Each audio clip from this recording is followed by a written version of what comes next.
niho twatsindishirizwe. Yacecekeye mu rukiko kugira ngo atsindwe, twebwe dutsinde. Uko yavugira mu rukiko, Yesu Kristo yari gutsinda, twebwe tukaba yari gutsinda, twe tukaba turatsinzwe. Ariko yaracecetse aratsindwa, twe turatsindishirizwa. Haleluya! Aho niho dukura imbaraga. Niyo mpamvu dukubita abazimu, tugakubita abadayimoni, tugakubita amarajya, amahembe, ibiteganya, bingi, imyuka mibi yose tugakubita, tugashwanyaguza, twuzuye imbaraga z'umwuka wera. Haleluya! Nico gituma dukwiriye gukomera. Niyo mpamvu tutarambirwa gukurikira Yesu. Uwo mwami rero mwaramupfuye, uwo mwami ubwo bwenge bwawe ni ubusa, kuko ntiwigeze umenya icyaguhesha agaciro, ntiwigeze umenya ikigufitiye umumaro. Byaba bibabaje ko Imana yakwemereye ukiga ukagera ku rwego rwo kuba dogiteri, ushobora kubaga umutima w'umuntu, ijisho ry'umuntu ukarivanamo ukarisubizamo, ariko utazi icyaguhesha ubugingo, utazi izina rya Yesu wapfuye ku musaraba kugira ngo abamwizera bose batarimbuka. Byaba bibabaje ushobora kuyobora ubuzima bwawe, ukamenya ibyo urya n'ibyo unywa, naho urara, n'uburyo ugenda na siporo ukora, ngo umubiri wawe umererwe neza, uba uri fiti, ariko ukaba utazi ijambo na rimwe rishobora kugukiza ku munsi mubi, ukaba utazi ijambo na rimwe rishobora kukwerekeza mu bugingo, ukaba utarigeze uhishurirwa uburyo umuntu ategura ubuzima bwa nyuma y'ubu buzima. Bamwe na bamwe mukaba munatekereza ko nta buzima bwa nyuma y'ubu buzima buhari, kandi mwitwa ngo muzi ubwenge. Niyo mpamvu kubaho Uwiteka nibwo bwenge. Twebwe abarangije kumenya izina rya Yesu, haleluya, tuzi neza tudashidikanya. Haravuze ngo maze kuko ubugome buzagwira, urukundo rwa benshi ruzakonja. Imana idufashe. Ariko uwihangana akageza imperuka niwe uzakizwa, kandi ubutumwa bwiza bw'ubwami buzigishwa mu isi yose, ngo bube ubuhamya bwo guhamiriza amahanga yose, nibwo imperuka izahera ko ize. Imana niyo mpamvu ntarambirwa gutegereza umwami, nubwo umuntu w'inyuma arushaho kubabazwa, ariko umuntu w'imbere rushaho gukomera. Nkakomeza urugendo mfite ibyiringiro, ndasiganwa ariko si mutaziyonja, ndakubita ibipfusa ariko simpusha, nshaka gusingira icyo Kristo yaparuya. Urabona ubutumwa bwiza bwa Yesu bukubwira ngo va mu byaha. Hari umwami wakumeneye amaraso, hari umwami ugukunda, hari umwami umuntu ahura nawe akaruhuka. Iyo miruho yose ndakubwiza ukuri izakuva ku mugongo, uwo mutwaro uzakuva ku mugongo, uwo mutwaro uzakuva ku mugongo. Ineza y'Imana izakomaho, uzaba mu isi utuje, kandi no kwiherezo, haleluya, uzabona ubugingo buhoraho. Ndakubwiza ukuri, ubutumwa bwiza kuba bugeze ku isi yose. Izi YouTube nubwo abadayimoni bariho, bari gukoresha uburyo bwo kwamamaza ubusambanyi, bakamamaza ubugome, bakamamaza ibiganiro bibi, ubutumwa bupfuye. Abandi bantu bakaba baraje kuri aya YouTube yo kugira ngo besikoroke, babone uko barya abantu amafaranga, babone uko babeshya, babone uko batukisha izina rya Yesu. Ariko ngewe ndahari kugira ngo mpagarire izina Yesu, ntagatukwe mari, izina rya Yesu ntirikagire. What does it mean? Ngo uwasambanye, uwateye inda, uwo bahagaritse, uwagize gutse, biracitse. Niyo ushaka, nushaka kumva ubutumwa bwiza, nimushaka Uwiteka bigishoboka ko abonwa, ni mu mwambaza akiri bugufi. Umunyabyaha nave mu byaha bye. Umva mama, va muri ubwo busambanyi. Usambana gute ufite umugabo? Kuki mutanyurwa? Kuki mutamenya abo muri bo? Nyurwa n'umugabo wawe, nyurwa n'umugore wawe, nyurwa n'abo wabyaye, nyurwa n'ubuzima ubayemo. Iga kubana n'ibyo ufite. Ubuzima bwawe, ibyo wambara byose, ibyo urya byose bizarangira upfuye. Iga, ishakira amahoro. Muri Yesu hari amahoro. Yesu akwigisha cyo birashoboka ko twanezererwa mu bihe byose no mu makuba. Ni ku mukristo ukura ameze, hazanezerwa iteka ryose. Munyabyaha we ngwino n'ingoga, Yesu niwe ushaka kugukiza. Reka gutinda cyane mu byaha, uyu ni umunsi wakirizwamo. Haleluya. Iryo zina nyiraryo twaramwishe, turamubamba, dushyiraho ibimenyetso ko yapfuye, kandi dutanga amatangazo ko bene we bamwibye. None kuki muri kiri kubivuga? Abango bagabo bene bene data, iri zina ntabwo twareka kurivuga ngo niba ari byiza ko twumvira abantu kuruta Imana turaceceka, ariko niba ari byiza ko twumvira Imana kuruta abantu turarivuga. Haleluya. Ngo ibi turimo twebwe ntabwo bitwemerera guceceka. Uyu mwami twaramubonye, yaduhaye amahoro, yaraturuhuye, yaratwigishije, twamuboneye ibyiza, haleluya, twiyumvamo ubugingo, ajya dusura, ajya tuganiriza, tuba mu mwuka. None twavuga gute, twaceceka gute iby'iri zina?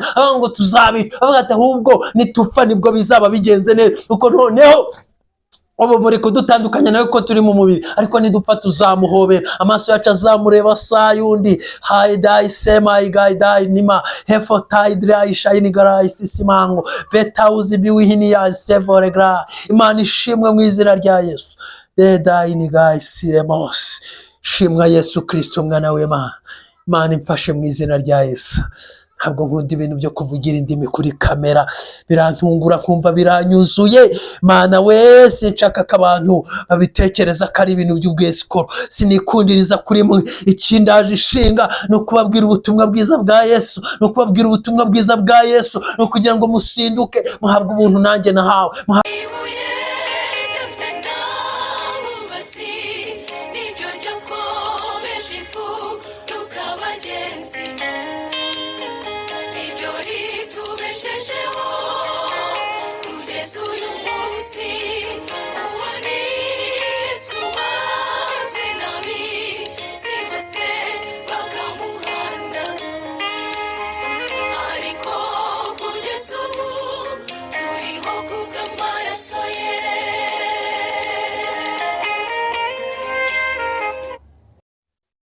Nimushake imirimo myiza y'umumaro mu gihe cya none, mukore mu gihe cyo gukora, butari bwira imirimo itagikorwa.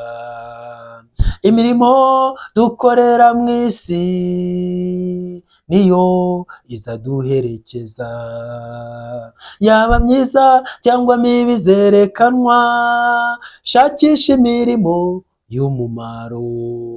Yesu ashimwe bene data, amahoro y'Imana n'abane namwe. Ni mwene so muri Kristo Yesu, masengesho Timenosa ubasuhuza, ngarutse kuri kamera za Ibuye Rizima TV kugira ngo tuganire byinshi bitandukanye ku ijambo ry'Imana, ariko twungurane. Nyamuneka abera nimukanguke, abera ndagira ngo twongere dufate umwanya mwiza wo gukangurana, dusenga Imana, twinginga Imana, tubane n'Imana, kubera ko igihe cyo gukanguka kwacu kirasohoye, agakiza kacu karatwegereye kuruta igihe twizereye. Birashoboka ko waba umaze iminsi urangaye, ariko uyu munsi mutumweho ngo nze mubwire ngo kanguka, va mu bitotsi by'ubupfu, va mu bitotsi bitera urupfu, kubera ko igihe kirasohoye ndetse kirageze ubwo abasenga data bamusengera mu mwuka no mu kuri, uko data ashaka ko bene abo ngabo ari bo bamusenga. Imana ibahe umugisha, Imana ibarebe neza. Nimwicare rero cyangwa mutere agatebe cyangwa se shyiramo kuteri twumve ijambo ry'Imana. Aho uri waba uherereye hose, tera agatebe wumve ijambo ry'Imana.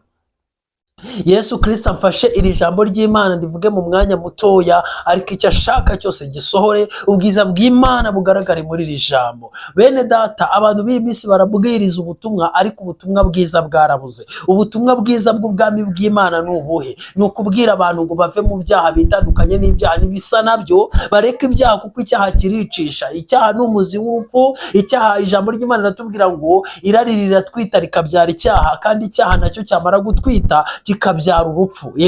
Rero iyo irari ryawe wumva ryakuzuye, menya ngo nta handi uri kwerekera, uri kugenda ujya mu rupfu. Iyo wararikiye umukobwa cyangwa umugore w'abandi, cyangwa umugabo w'abandi, cyangwa umusore w'abandi, cyangwa umwana w'abandi, menya ngo nta handi uri kwerekera, uri mu rupfu. Kandi icyaha, irari ni umuzi w'icyaha. Rero niyo mpamvu gikura kigatwita kikabyara icyaha. Irari ribyara icyaha, icyaha kikabyara urupfu, kandi rikibyara urupfu rw'iteka iyo utakihannye ngo usange Yesu Kristo. Ni ukubera icyo abantu bahora bahitamo kuba mu buzima bw'ibyaha. Abantu bahinduye ibyaha nk'umukino. Abantu batekereza ko ibyaha nta kintu bitwaye. Ese bene data bakundwa, ibyo biva kuki? Ibyo ni ukubera iki? Abantu bamenyereye ubuzima bw'icyaha. Nta kindi rero twaba dukora kuri social media tutababwije ukuri ngo muve mu byaha. Niwanga kubyumva uzabireke, ariko nabura tuzaba twakubwiye abantu baryoheye ibyaha bari purawudi, amagambo yose y'urukozasoni, uvuga, ukora, ugenda mu kazi, ahantu hose. Yewe ntago icyaha gisigaye gitinya muri biro zikomeye cyane, gisigaye gitinya mu mabanki,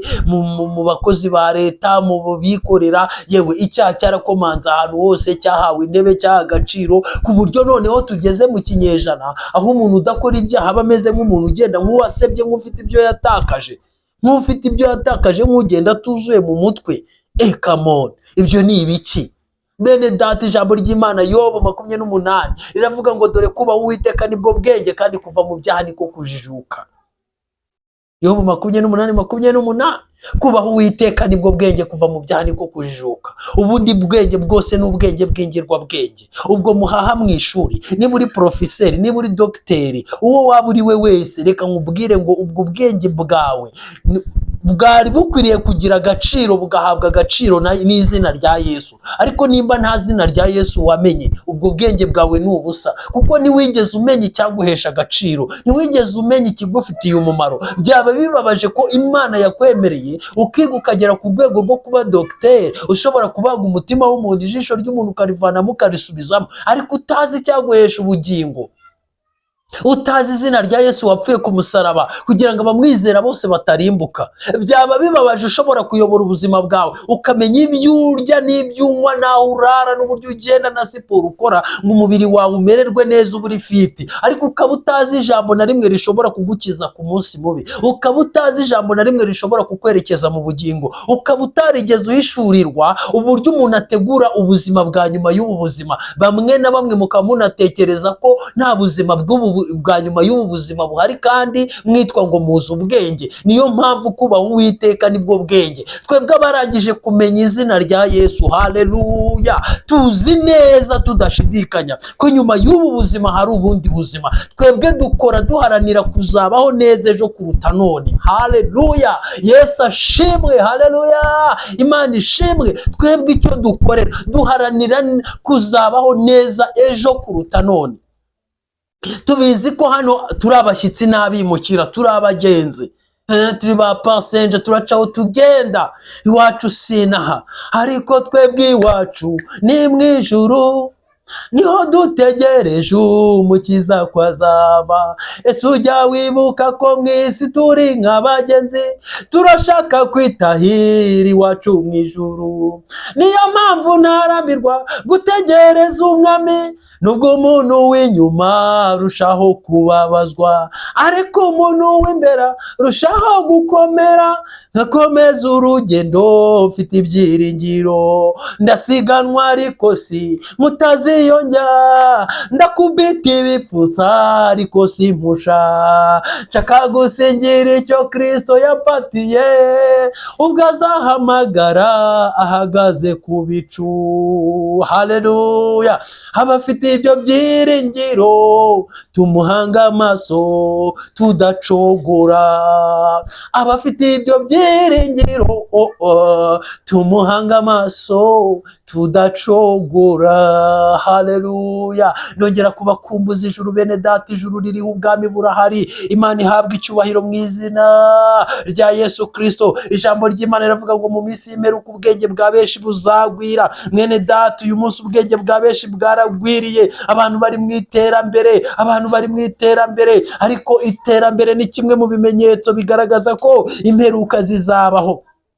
Imperuka izabaho. Imana itugire neza, Imana iturengere. Reka dusome ijambo ry'Imana mu butumwa bwiza bwa Yesu uko bwanditswe na Matayo. Dusome ibice 24 umurongo wa 12. Matayo 24:12, twumve icyo ijambo ry'Imana ritubwira. Ntabwo ndibuze kubatindira, Imana nayo ibimfashemo mu izina rya Yesu Kristo. Ariko iyo ntangiye kuvuga ibi bintu ikibazo bimbana byinshi, iyo nibutse ko mu ijuru ari iwacu, bintera kugira ibyiringiro byinshi, nkumva nuzuye amagambo yo kubabwira. Mfite ijambo ryo kuvuga, mfite icyo mvuga kuri Yesu, mfite icyo mushima. Umwami wanjye ni umugabo. Imana ishimwe kuko nanjye yamaye kuyimenya. kumenya. Yesu ashimwe kuko nawe yaguhaye kumenya. Mwene data utarakira Yesu warahombye. You are in the risk, uri muri risk. Oh, you are in the loss, uri muri loss ikomeye. Warahombye, wahombye byiteka. Nubwo ufite amazu menshi, nubwo ufite amamodoka menshi, nubwo wize ukaba uri umuprofeseri, nubwo ufite maîtrise, ariko hari ikindi cy'ingenzi. Oh, ufite icy'ingenzi watakaje, ufite icy'ingenzi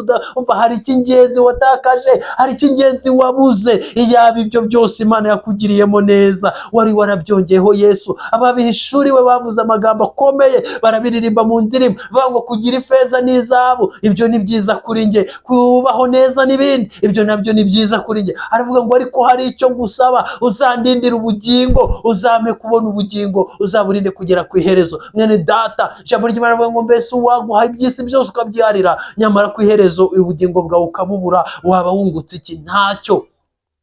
Niyo mpamvu Yesu yavuze ngo byaruta ukajya mu ijuru ntacyo ufite, aho kugira ngo ube ufite byose uzarimbukire mu isi. Kubera ko ari ubuzima tutazi, kubera ko ari ubuzima utari wageramo, abenshi murabukereza, ariko ubu ni ubuzima buhari. Imana ishimwe. Ibi ni ibyiringiro by'abera, kandi bene ibi byiringiro ntabwo bidukoze isoni. Imana ishimwe. Nushaka uyu munsi ukanguke, nyamara Imana ikuntumyeho. Igitumye ufungura iyi video ni ukugira ngo wumve ibi. Wowe ubwirwa, wowe ufunguye iyi video, ni wowe ubwirwa ibi. Tega amatwi wumve ubeho. Yesu aragushaka, yakumeneye amaraso y'igiciro kugira ngo umwizera atarimbuka. Yesu ntashaka kugutakaza, Yesu ntashaka kurimbuka. Yesu araguhamagara, dore ahagaze ku rugi, arahamagara umuntu niyumva ijwi rye yitabe basangire. Haleluya! Yesu ashimwe. Itaba Yesu, kingurira Yesu, kingura urugi rw'umutima wawe, kingura ibitekerezo byawe, kingura umutima wawe, kingura ubuzima bwawe, injizamo Yesu. Urebe ngo arakugira neza, akaguha amahoro yo mu mutima. Si ubwo imitsi yenda guturika, si ubwo ugiye kurwara stroke, si ubwo wabuze uwakuruhura, ujya mu bapfumu, ukajya mu nzoga, utekereza ko ariho hari amahoro, ujya mu tubyiniro, ukajya koga ku mazi, utekereza ko hari amahoro, ariko uruhiye mu isi. Kandi aho uruhiye hari abantu bahaboneye amahoro. Amahoro aturuka kuri Yesu Kristo, adaturuka ku byisi by'ibyo dutunze, adaturuka mu mafaranga, adaturuka mu kazi keza. Haleluya!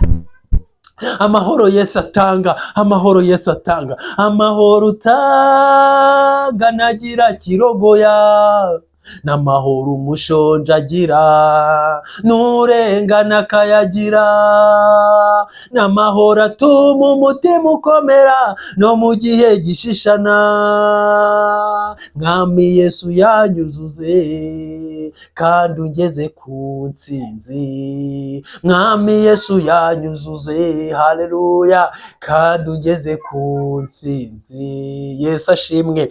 Ijambo ry'Imana, ubutumwa bwiza bwa Yesu ko bwanditswe na Matayo 24:12, haravuze ngo maze kuko ubugome buzagwira, urukundo rwa benshi ruzakonja. Imana idufashe. Ariko uwihangana akageza imperuka niwe uzakizwa. Kandi ubutumwa bwiza bw'ubwami buzigishwa mu isi yose, ngo bube ubuhamya bwo guhamiriza amahanga yose, nibwo imperuka izahera ko ize. Imana ishimwe. Urukundo rwa benshi rwarakonje. Bene data, iki ni ikimenyetso cy'imperuka. Iyo nkubwiriza ubutumwa bwiza ukabona ntushaka kunyumva, iyo nkubwiriza ubutumwa bwiza ukabona ntushaka kunyitaho, iyo nkubwiriza ubutumwa bwiza ukumva umwuka wera icyakuganirije urakininiye, ni ikimenyetso cy'imperuka. Reka nkubwire ngo ubutumwa bwiza, ijambo ry'Imana riratubwiye ngo nuko ubutumwa bwiza buzabwirizwa ku isi hose. Sinari nzi ko, najyaga mbyibaza bikanyobera. Najyaga nibaza ni nko mu gihugu cy'abayisilamu, kiyobowe n'abayisilamu, gituyemo n'abayisilamu, ubutumwa bwiza buzahabwirizwa gute ko nta butumwa bwiza buzageraho? Kuko ndababwiza ukuri, mu bihugu by'abayisilamu nta butumwa bwiza bujya bugerayo.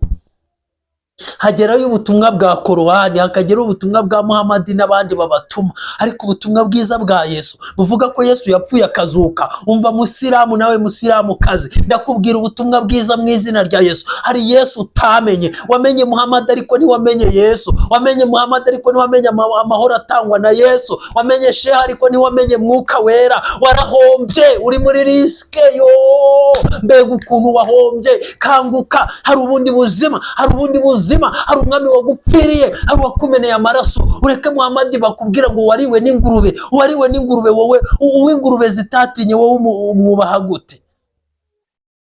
Urumva ukwiriye gusenga umuntu wariwe n'ingurube wowe? Oya, uwo yabaciriritse cyane. Umwami wacu ntaribwa n'ingurube, icyakora uwacu yarapfuye ariko yarazutse. Uwacu baramufashe baramwica, baramubamba, bamushinze ibinyoma, ariko niyo nzira yonyine yo kuducungura yari ihari. Ntabwo byari ukuvuga ngo ni ukugira ngo wenda bamusuzugure, oya, byari ukugira ngo acungure abashe kugeragezwa n'abantu, kandi acungura abazageragezwa bose. Aho niho dukura imbaraga, mu rupfu rwe niho twatsindishirijwe. Yacecekeye mu rukiko kugira ngo atsindwe, twebwe dutsinde. Uko yavugira mu rukiko, Yesu Kristo yari gutsinda, twebwe yari gutsinda, twe tukaba turatsinzwe, ariko yaracecetse aratsindwa, twe turatsindishirizwa. Haleluya! Aho niho dukura imbaraga. Niyo mpamvu dukubita abazimu, tugakubita abadayimoni, tugakubita amarangi, amahembe, ibiteganya, bingi, imyuka mibi yose tugakubita, tugashwanyaguza, twuzuye imbaraga z'umwuka wera. Haleluya! Nicyo gituma dukwiriye gukomera. Niyo mpamvu tutarambirwa gukurikira Yesu. Uwo mwami rero mwaramupfuye, uwo mwami mwaramuhombye, ntabwo mwigeze mumumenya. Umva wandushiwe, uruhiye mu kabari, uruhiye mu rumogi, uruhiye mu byaha, uruhiye mu busambanyi, uruhiye mu businzi. Dore yawe mu kabari niho ushyira yawe. Umushahara wawe uyugemura hose, uyagabanya ba maraya ntabakwire, ubagabanya yo wafatiye udupirimusi, udupeti, uyagabanya yo wafatiye amadeni y'urumogi. Nta mahoro wigeze ubona, ubuzima bwawe buri mu kaga. Ngwino usanga umwami Yesu baruhure. Ndashaka kubabwira ko ubutumwa bwiza bwageze ku isi yose. Umva mama, fungura telefoni yawe, fungura kompiyuta yawe, fungura icyo urebera ubutumwa bwiza, jya kuri interinete. Haleluya! Urabona ubutumwa bwiza bwa Yesu bukubwira ngo va mu byaha, hari umwami wakumeneye amaraso, hari umwami ugukunda, hari umwami umuntu ahura nawe akaruhuka. Iyo miruho yose ndakubwiza ukuri izakuva ku mugongo, uwo mutwaro uzakuva ku mugongo, uwo mutwaro uzakuva ku mugongo. Ineza y'Imana izakomaho, uzaba mu isi utuje, kandi no kwiherezo. Haleluya! Uzabona ubugingo buhoraho. Ndakubwiza ukuri, ubutumwa bwiza kuba bugeze ku isi yose. Izi YouTube nubwo abadayimoni bariho, bari gukoresha uburyo bwo kwamamaza ubusambanyi, bakamamaza ubugome, bakamamaza ibiganiro bibi, ubutumwa bupfuye. Abandi bantu bakaba baraje kuri aya YouTube yo kugira ngo besikoroke, babone uko barya abantu amafaranga, babone uko babeshya, babone uko batukisha izina rya Yesu. Ariko ngewe ndahari kugira ngo mpagarire izina Yesu, ntagatukwe mari. Izina rya Yesu ntirikangirike, duhari dukomeye. Haleluya! Yesu yatugiriye neza, Yesu yaduhaye amahoro, Yesu yaduhaye amahoro mu mutima, yaduhaye agakiza, turashima. Yadushizemo imbaraga zo kwirukana imyuka mibi, yaduhaye ubugingo. Ubuzima bwacu bubikanywe na Kristo mu Mana. Uyu munsi nubwo mutureba mu isi, ariko twebwe turi mu ijuru mu buryo bw'umwuka. Uyu mwami rero waduhaye amahoro, ntabwo ari ngombwa ko tubiceceka. Icyo cyatumye Petero na Yohana barabakubita cyane, baravuga ngo mureke kuvuga iry'iryo zina. Iryo zina nyiraryo twaramwishe, turamubamba, dushyiraho ibimenyetso ko yapfuye, kandi dutanga amatangazo ko bene we bamwibye. None kuki muri kiri kubivuga? Ngo bagabo bene data, iri zina ntabwo twareka kurivuga. Ngo niba ari byiza ko twumvira abantu kuruta Imana, turaceceka, ariko niba ari byiza ko twumvira Imana kuruta abantu, turarivuga. Haleluya! Ngo ibi turimo twebwe ntabwo bitwemerera guceceka. Uyu mwami twaramubonye, yaduhaye amahoro, yaraturuhuye, twigishije, twamuboneye ibyiza.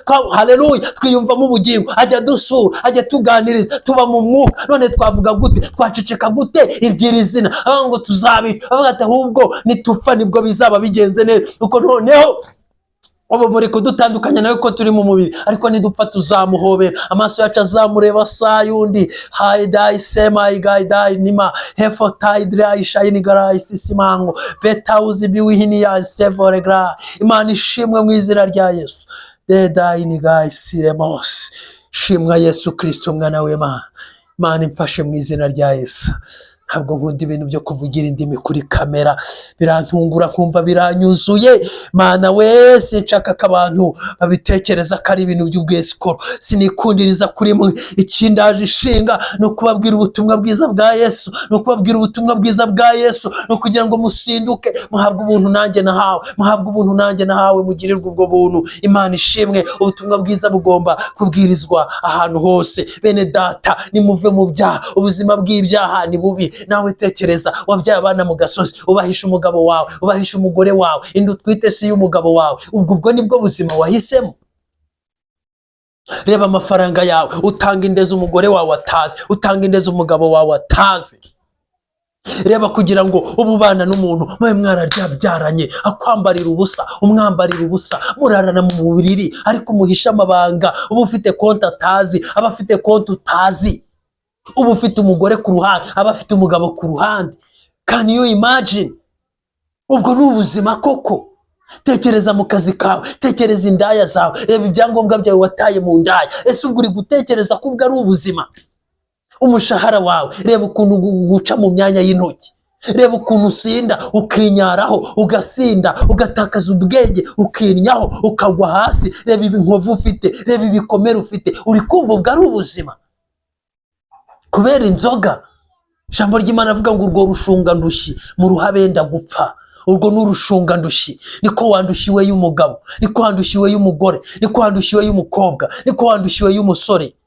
Ujya kunywa ugasambana n'abo utazi, abagabo 100 bakakuraraho, abagore 50 ukabarongorera rimwe. Wandushiwe, upfiriye mu kabari, urazira iki? Yo, ngwino usanga umwami Yesu atandukanye ubuzima bwawe n'ibyo bintu byose. Nta cyaha kibi gikomeye. Reba inda wakuyemo, reba abantu wagambaniye bishwe, reba abo wirukanishije mu kazi. Ese wowe utekereza kuzuma? Ese wowe utekereza kuzava mu isi gute? Nta mukuru utagira mukuru we. Warabikoze ariko nawe bizakugarukira. Ingaruka z'ibyaha zatangiye kukugarukaho. Abazimu barakwishe, urara udasinziye, wiyahuza urumogi, wiyahuza ibiyobyabwenge. Ubuzima bwawe wabushyize mu kaga, wagiye mu bapfumu ntibaguha amahoro, ibyawe ubimariye mu bapfumu. Ese urajya gupfumaguza ibiki? Indwara abadayimoni bagute ikumarishijeho ibyawe nka wa mugore ngo wari uri mugongo mazemo imyaka 12, ngo yarariwe n'abavuzi n'abiyita abapfumu n'abavuzi bose, ibyo ngo barabirya barabimara. Ariko umunsi umwe ahuye na Yesu ngo amukora ku myenda gusa, isoko y'amaraso irahagarara. Ngaravuga ngo mwami, ninjye ugukozeho, abavuzi bamazemo ibyanjye. Ese ibyawe ari ubijyana mu bapfumu? Iby'abapfu biribwa n'abapfumu. Ese ufite ubwenge bwo kwita kuri ibyo? Reka da, ngwino usanga umwami Yesu. Yesu atanga amahoro, Yesu atanga ubwumvikane, Yesu arakagira, atanga ubuzima, akurinda abarozi. Yesu agutandukanya n'imyuka mibi y'ubwoba. Ubwo bwoba uhorana, urikanga imbeba, urikanga igikeri, urikanga ikintu cyose, icyo ubonye cyose ufite ubwoba. Oya, no. Ngwino usanga umwami Yesu agutereka ahantu umuntu agira amahoro, akagira amahoro atemba nk'uruzi, akagira amahoro atemba nk'uruzi mu mutima, akabaho nta rwikekwe afite mu bantu, nta kibazo afitanye n'abantu, agendana umutima utuje, ukaryama ugasinzira. Muntu udasinzira, ngwino kwa Yesu hari ibitotsi. Muntu wabuze amahoro, wowe ugiye kurwara stroke, ugiye guturika imitsi y'ubwonko, akira Yesu Kristo nk'umwami n'umukiza, arakuruhura. Ahagaze ku rugi arakomanga, niyinjira iwawe murasangira. Imana ishimwe. Yesayi, ijambo ry'Imana reka turisorezeho. Ngiye by'ubutumwa bwiza ndabubabwiye. Yesayi 55 umurongo wa 6. Imana ishimwe. Murambaza muti ko turushye dukora iki? Reka mbabwire icyo mukwiriye gukora. Umwami Yesu abajya imbere, umwami Yesu abashoboze bene data mu izina rya Yesu. 5:5 Yesayi 6 haravuze ngo nimushaka Uwiteka bigishoboka kwabonwa, nimumwambaze akiri bugufi. Umunyabyaha nareke ingeso ze, ukiranirwa reka ibyo yibwira, agarukire Imana yacu, kuko izamubabarira rwose pe. Erega ibyo nibwira. Haleluya, haleluya, Imana ishimwe. Erega ibyo nibwira si byo mwibwira, kandi inzira zanyu si zimwe n'izanjye, niko Uwiteka avuga. Nk'uko ijuru risumba isi, niko inzira zanjye zisumba izanyu, n'ibyo nibwira bisumba ibyo mwibwira. Yesu ashimwe. Ibyo yibwira kutugirira ni byiza, ntabwo ari ibibi. Ibyo wowe utekereza Imana irakurenze. Niyo mpamvu ugomba kwisunga umutwaro ukurusha ibitekerezo. Nimushaka Uwiteka bigishoboka kwabonwa, nimumwambaza akiri bugufi. Umunyabyaha nareke ingeso ze, ukiranirwa reka ibyo yibwira. Ndabatangariza ko uyu mwanya ari wo munsi wawe. Ejo wahura n'impanuka, ejo urwica abandi nawe rwaguhitana, ejo wajya muri koma, ejo wagira ibyago, ejo wakwicwa n'urwicwa baca abandi. Ariko se waba upfuye urinde? Kandi ubu butumwa bwiza iminsi igiye kuza bugiye guhagarara. Ijambo ry'Imana rigiye kuba ingume. Ubwo mubona bafunga isengero, ubwo mubona gusenga ni ikibazo, akabari karara gasakuza, abantu bajya mu bisope no mu bimasuro no mu bitaramo bitandukanye, bajya mu birori bitandukanye bagasakuza. Ariko ubu uyu munsi tuvugana, kumva ahantu hari abanyamasengesho 3 gusa, ngo guhita bahamagara ngo ku kagari na hehe bakaza kugutwara mu nzererezi. Can you imagine? What is the meaning of that thing? Ayo? Okay. Ha! Ese muri guhishurirwa iki kuri ibyo ngibyo? Bene data bakundwa, nimushaka Uwiteka bigishoboka ko abonwa. Hari igihe iri jambo ry'Imana tubabwira mukarisuzugura, mugiye kuzaryifuza, mwifuza aho mwarikura muhabure. Ibi nibyo twabwirizaga mu nsengero abantu bakabyanga. Uyu munsi musigaranye umurongo umwe wo kuri YouTube wo kugira ngo mwumvireho ijambo ry'Imana. Nimubishaka muri kujya mu birangaza ngo runaka yasimbutse urugo ngo yagiye gusambana. Ibyo nibyo ureba ukabirangiza. N'ahandi hose ubonye kuri YouTube 100 zivuga inkuru z'abasambanye, hose urafungura ukakirangiza. Ariko ijambo ry'Imana rizakurengera mu makuba. Satani kurimo, dayimoni yakwinjiyemo, rishobora gutuma ufungura icyo kiganiro ngo kirangize. What does it mean? Ngo wasambanye, uwateye inda, uwo bahagaritse, uwagize gutse, biracitse. Niyo ushaka nushaka kumva ubutumwa bwiza, nimushaka Uwiteka bigishoboka ko abonwa, nimumwambaza akiri bugufi. Umunyabyaha nave mu byaha bye. Umva mama, va muri ubwo busambanyi. Usambana gute ufite umugabo? Kuki mutanyurwa? Kuki mutamenya abo muri bo? Nyurwa n'umugabo wawe, nyurwa n'umugore wawe, nyurwa n'abo wabyaye, nyurwa n'ubuzima ubayemo. Iga kubana n'ibyo ufite. Ubuzima bwawe, ibyo wambara byose, ibyo urya byose bizarangira upfuye. Iga, ishakira amahoro. Muri Yesu hari amahoro. Yesu akwigisha kubaho neza mu buzima ubayemo. Ukarya ibyo ufite bikakunyura, ukanywa ibyo ufite bikakunyura, ukataha utaha hakakunyura, ukanyurwa n'umugore wawe, ukanyurwa n'umugabo wawe, ukanezezwa n'umuryango washatsemo. Haleluya! Ukanyurwa n'ukuri, ukishakira amahoro n'ubwami, kandi Yesu ntabura kukuzamura. Haleluya! Mushaka ubwami bw'Imana no gukiranuka, ibindi byose muzabyongererwa. Munyabwenge nashaka Yesu. Umva iki ijambo ry'Imana rivuga, nimushaka Uwiteka bigishoboka ko abonwa, nimumwambaza akiri bugufi. Uyu munsi Yesu akuri bugufi, ariko ejo azakujya kure. Reka nkubwire ko ibi ntabwo bizahora. Amahirwe ntabwo ahora mu ntoki. Igihe wahawe ugikoreshe, ntahora mu ntoki. Umwanya wawe wose uwukoreshe, ntawe uyahorana. Amahirwe ntahora mu ntoki. Igihe wahawe ugikoreshe, ntawe uyahorana. Umwanya wawe wose uwukoreshe, ntahora mu ntoki. Yesu ashimwe. Amahirwe ntahora mu ntoki. Koresha uyu mwanya, ni wo wawe. Akira Yesu, birashoboka. Va muri urwo rumogi rwakugize chronique. Ntiwasinzira utanyweyeho, ntiwasinzira udacomye ibure. No, hari Yesu dusenga akaduha amahoro no mu byago no mu makuba. Ukagenda uvuga ngo nyuzwe n'ubushuti bwo mu ijuru, nisunze umukiza ukomeye. Umutima wanjye ntuhagaze, nisunze umukiza ukomeye. Umva sha, abantu bamaze kumenyana na Yesu byuzuye, baravugenda barimba ngo no mu byago nzaririmba mvuge ko nda amahoro. Ibyishimo byacu n'ibyago byose biva mu rukundo rw'Umwami Imana.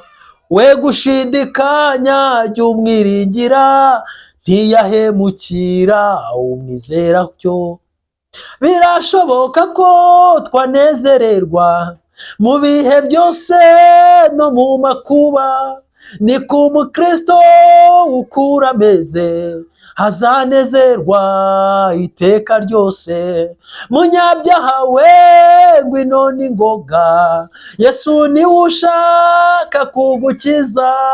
Reka gutinda cyane mu byaha, uyu ni umunsi wakirizwamo. Haleluya! Munyabyaha we, ngwino n'ingoga, Yesu niwe ushaka kugukiza. Arashaka kukuruhura iyo mitwaro, arashaka kumena ayo mabanga y'abadayimoni n'abisi n'abagizi ba nabi ubitse ukaruhuka. Arashaka kugukuraho iyo nkoni y'agahato ku mugongo, arashaka kubohora ibitekerezo byawe, arashaka kubohora umutima wawe. Mwitabe. Yesu ashimwe. Wowe umaze gufata uwo mwanzuro, we wakire Yesu Kristo nk'umwami n'umukiza. Yesu Kristo aguha umugisha, atura ibyaha byawe. Vuga ngo Yesu, mbabarira ibyaha byanjye byose, subiramo ibyaha byawe byose. Hagarika iyi video, ubanze usubiremo ibyaha byawe byose. Ubwire Yesu ngo mbabarira ubusambanyi, mbabarira ubujura, mbabarira urumogi, ntandukanya n'iyi myuka mibi yose iyo banteje.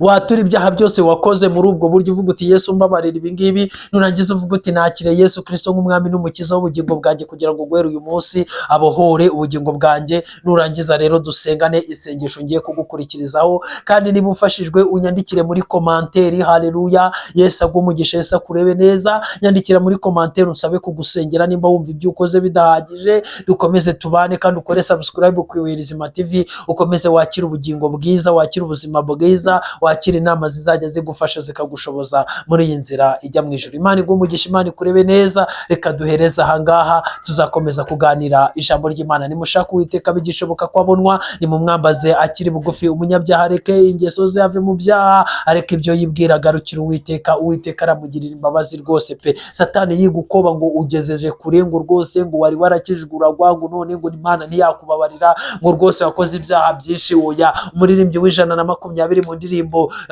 zo mu gitabo niwe ngutuye uvuga ngo Satani yanyibukije gukiranirwa kwanjye, ngo abashaka kunyihebesha. Satani rero wiyikwihebesha aravuga ngo njya ntumbira mu ijuru ndeba umukiza wanjye abingweho byose kera yarampongereye, nuko sinzarimbuka. Rero nta mpamvu yo kurimbuka, waramenyanye na Yesu utanga amahoro. Reka dusenge. Mana, mu izina rya Yesu, uyu muntu ndamusengeye, mwatuyeho amaraso ya Yesu, ukuboko kwiza kw'Imana nikubane nawe. Ndatwika abazimu n'abadayimoni, ndatwika imyuka mibi, murambuyeho ikiganza mu kwizera.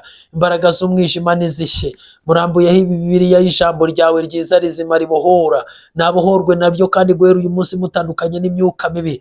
Dayimoni w'inzoga, dayimoni w'urumogi, aya mazuru yahumurirwaga inzoga, ndatwika imyuka mibi y'inzoga mu izina rya Yesu. Guhera uyu munsi inzoga zimunukire, urumogi rumunukire, ibyaha bimunukire, ubusambanyi bumuveho, karande zimuveho, ibyaha byose byamuryoheraga mu izina rya Yesu. Igikundiro gituruka ku badayimoni gituma atereta, agateretwa n'uwonetse wese.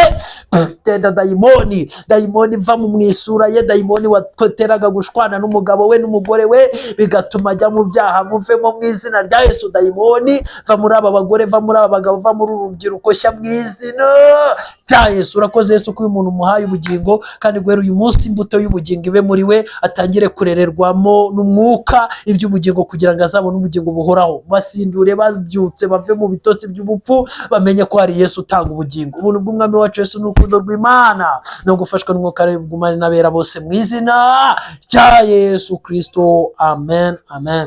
Yesu abahe umugisha, Yesu abarebe neza, Yesu abishimire. Ijambo ry'Imana tuzakomeza kuriganira. Ndabakunda, ni mwene So. Wakoze subscribe, Imana iguhe umugisha. Utarayikora ongera uyikore.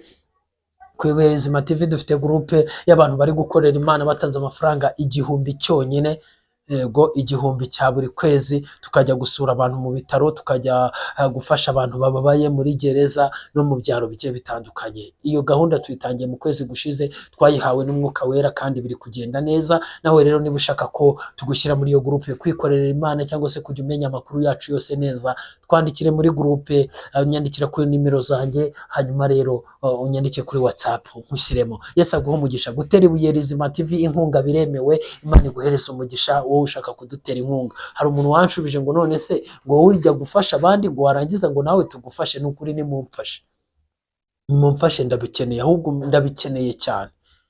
Dutera inkunga kugira ngo ibiganiro byose bibagereho bimeze neza, tugura ibikoresho byose kandi n'ubuzima bwacu bujye mbere. Erega gufasha, impamvu dufasha n'umutima dufite, suko dufite ibidusagutse. Imana rero iguhe umugisha.